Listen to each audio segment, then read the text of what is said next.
Welcome to Session Sunday.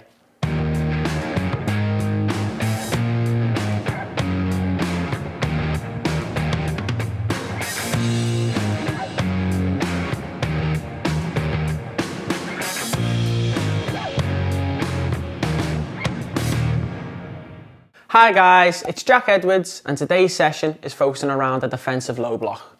But before we get into this week's video, make sure to leave us a like and subscribe, and if you missed last week's video, click on the link above. Okay, so moving into the first part of this week's session, we're going to be looking at 3 different scenarios, okay, all focused on a defensive low block. So before we get into it, let's have a look at the equipment that we're using and the amount of players we've got for this week. Okay, so we're going to have 13 players, including our goalkeeper. Okay, so 12 outfield players plus the keeper. So we're going to split the group into 2 groups of 6. Okay, so we're going to be focusing on our back 4 and 2 holding midfielders. You can obviously change it into a back 5 if you want to as well, with 1 holding midfielder, or even a back 3 when they're maybe having 2 wingers and a midfielder. However you want to do it, obviously with the way your team plays. In terms of the equipment, we're going to be using balls, bibs, cones. If you have flat markers, that'd be brilliant, obviously, to mark out different areas of the pitch. And then poles to obviously use as an alternative to using smaller sided goals later on in the session. In terms of the setup for this part of the session, okay, we're going to have 45 yards of depth. Okay, you can give or take a little bit more or less. We're going to split it into 2 zones. So the final third is going to be 30 yards, and this zone in here is going to be 15 yards. Okay, and then the width is going to be 30 yards. So we're going to have, the Blues are going to have their front 3, or you can even change it and give them a front 4 with 2 midfielders. Okay, they've got to get the ball into the front 3 before they go and attack. Now, to start off with, you could try and do it with only the 3 in here can attack the goal. Okay, so it's given our defenders in here a chance to win the ball. And then you can maybe, to increase it, as another player can join the attack, or as soon as they get the ball into the final third, all of these 3 players, the deeper players, so the midfielders, can join the attack as well. It all depends on how many players you want to start in here. You could have 4 starting in here, so it could be 2 players occupying the centre backs and then wingers. We're going with a 3 and a 3.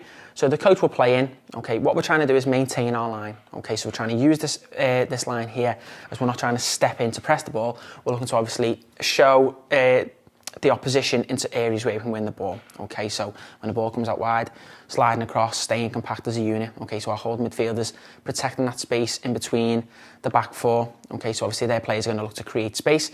If they play into the attackers, they're allowed to play back out. Okay, that's fine.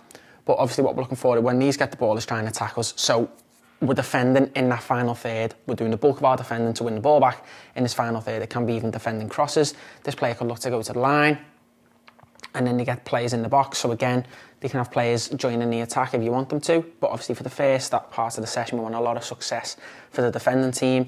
So it could be the 3 in here. And then we look to clear the ball. So it's that transition then to get up the pitch. Okay, so as soon as we clear the ball, it could come out to here. Let's all get out. When the Greens win the ball, okay, they're just looking to play back into the coach quick as they can.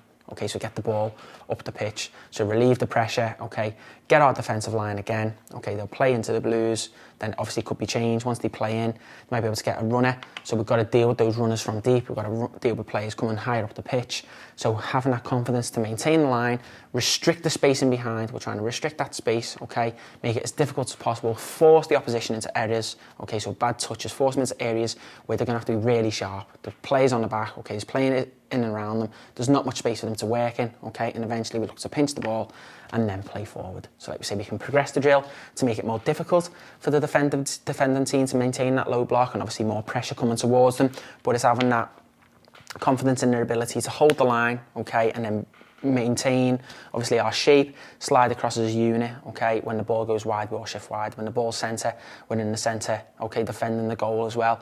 When the ball moves higher up the pitch, okay, we step up but not too high, leaving that space in behind, and you can even then try and introduce an offside line as well, so the players, if they do want to step up, okay, the Blues would then have to obviously time their runs in behind. But with us playing that low block, we can try and use an area where we don't go past, okay, and we can have an area obviously here where we don't want to step too far up as well as a team. We will now move into our first animation before moving on to part 2 of this week's session.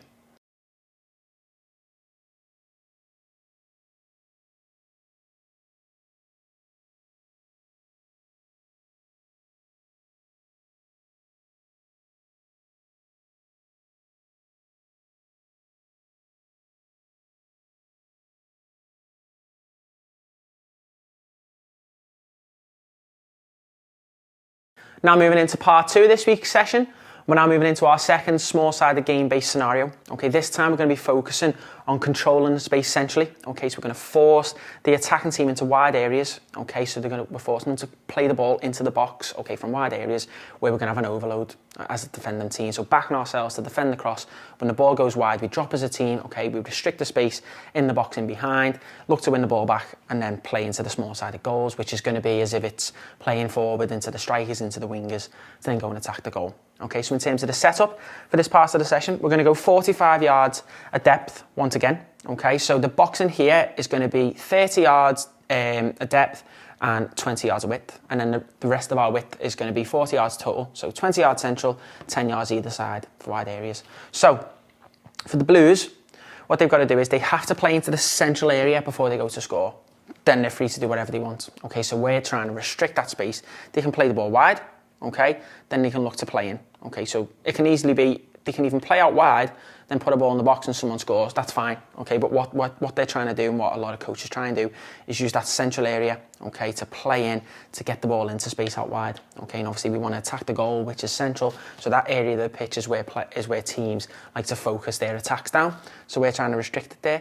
When the ball does go out, we were looking for obviously the fullback to get out there and us as a team to shuffle over, okay, to prevent obviously a player driving into this area, which they can do as well, okay, preventing any space in here. Players are free to move in and out from the Blues, okay, a winger can come in this side, control it and play from there, okay, but we're making it tight, okay, we're making it difficult for them, okay, when they look to come up the pitch, okay, we have our two hold midfielders, one can step in, okay, to try and obviously put pressure on the opponent. We're not looking to obviously put too much pressure because he's on his own, but also we don't want them being able to drive into this area unopposed. Okay, so putting pressure on the player, they might then play wide, which means the fullback gets out, the midfielder gets out, the centre-backs get out, we get our other hold midfielder shadowing as well.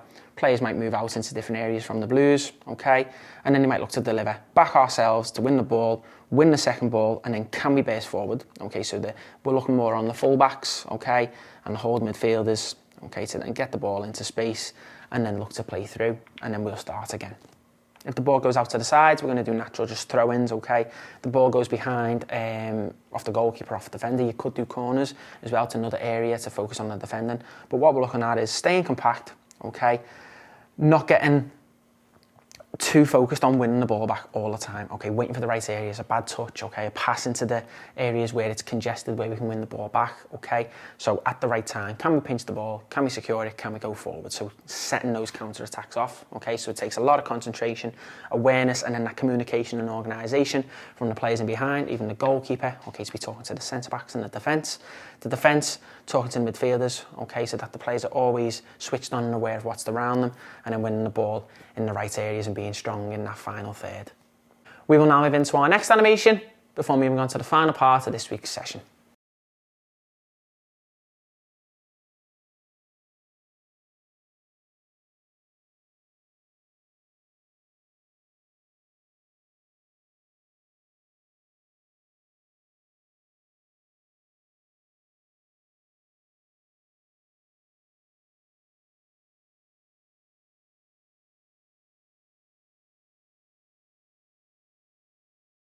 Okay, now moving into the final part of this week's session, we're now moving into our final small-sided game-based scenario. This time we're going to be focusing on the role of our two midfielders, okay, of protecting the back four, okay, and when the ball goes into wide areas, how do we get across as a team? So in terms of the setup for this part of the session, we're going to have 50 yards of total depth, okay, so it's going to be 25 yards in here, okay, so from the start point into the line here, 10 yards in the middle, okay, and then a further 15 yards in here as well.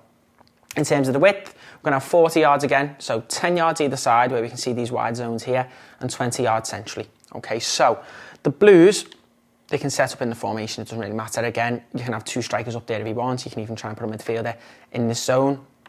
But we're going to have three in here for now, because what they're looking to do is they either have to drive through the wide areas, so dribble all the way through, okay, or they have to try and play through the midfielders into the strikers, or a winger can come into this zone to receive it, to then go and attack the goal. So we're trying to obviously frustrate the opposition. When they do look to drive forward, can we get out? Okay, force them back the opposite way. So when they do try and come into this wide area, they're going to think, are we going to get in? They're going to be outnumbered. Try and switch the play. If they do try and switch the play, again, we get across quickly as a unit, maintaining our line, okay? Being disciplined at all times, okay? Concentrating, being aware, talking to the players around us, making sure we're staying connected, especially in this midfield area. If they do drive into here, that's okay, okay? The play is just live from then. The players can score essentially from wide areas. These players are free to move wherever they want. They just can't drop into here, okay? Again, you can start with players. It can be 4 players in here, whatever you'd like to do. If you have more players, again, you can try and set up, let's say if you have an extra 2 players each side, you could have 2 attackers more closing the ball down here if you wanted to. Sorry, defenders, 2 greens. You can try and put 2 blues in these areas and you've got to try and pass into them, okay? So you change it however many players that you've got. If you have less players, you might want to try and create an overload for the defenders. So if you have 10 players, it could become a 6v4 scenario or just simply a 5v5. But what we're looking to do in here is frustrate the blues, okay? We're going to be the attackers. When you win the ball back, the greens, okay, first force to try and go forward in here. So it's going to be defending crosses from wide, defending in wide areas, so getting across. So when the ball does, if someone does try and drive at the back 4, how do we deal with it? If they try and play through us, so if they play into the striker's feet, close it down, give them no option to go anywhere else apart from backwards. This way we can get players around the ball. So if they try and then come forward, you might get players trying to come to wide areas and we win the ball back.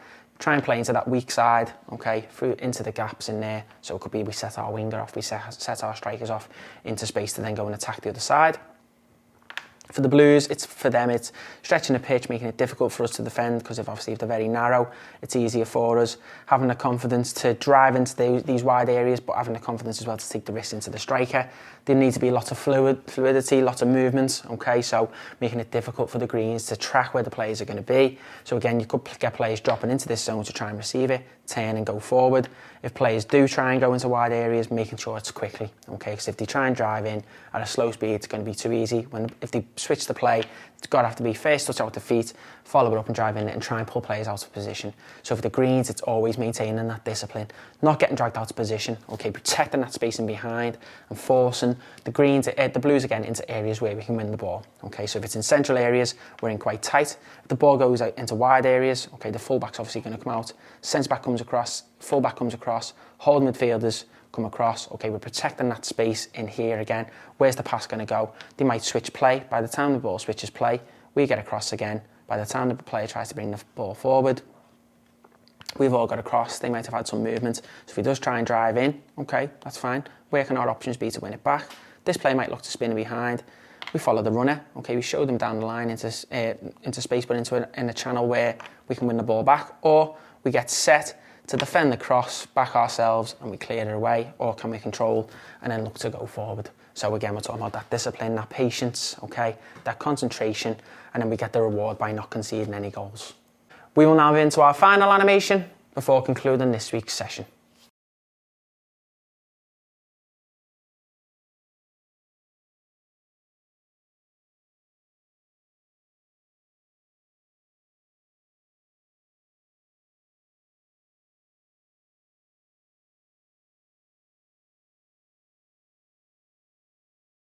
Thanks for watching this week's video. Don't forget to head over to our website where you can sign up to view all of our exclusive content. And we'll see you next week for another Session Sunday.